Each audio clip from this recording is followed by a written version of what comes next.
ഏകദേശം ഈ കാക്കി യൂണിഫോം ഇട്ടിട്ട് 18 വർഷം തികഞ്ഞിരിക്കുകയാണ്. 18 വർഷം തികഞ്ഞ ഈ വേളയിൽ ധാരാളം കേസുകൾ കണ്ടെടുക്കാൻ ഞങ്ങൾക്ക് കഴിഞ്ഞിട്ടുണ്ട്. ഒരുപാട് കേസുകളും ആ കേസുകളിൽ പിടിച്ചെടുക്കുന്ന പ്രതികളെയും എല്ലാം അറസ്റ്റ് ചെയ്ത് ജയിലിൽ അടയ്ക്കുന്നതിനുമെല്ലാം ഞങ്ങൾ സാക്ഷ്യം വഹിച്ചിട്ടുണ്ട്. പക്ഷെ അന്നൊന്നുമില്ലാത്ത ഒരു വലിയ സങ്കടകരമായ ഒരു സാഹചര്യത്തിൽ തന്നെയാണ് ഞങ്ങൾ ഇന്ന് നിൽക്കുന്നത്. ഇവരെല്ലാവരും പറഞ്ഞിട്ടുണ്ട് അതിൻ്റെ പ്രാധാന്യം.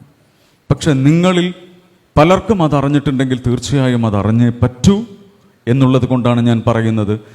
ഇന്ന് നമ്മുടെ കേരളം അല്ലെങ്കിൽ ഇന്ത്യ അനുഭവിച്ചു കൊണ്ടിരിക്കുന്ന ഏറ്റവും വലിയ ഒരു തീവ്രവാദം എന്ന് തന്നെ എനിക്ക് വിശേഷിപ്പിക്കേണ്ടി വരും ഈ ഡ്രഗ് മാഫിയയുടെ വിളയാട്ടം.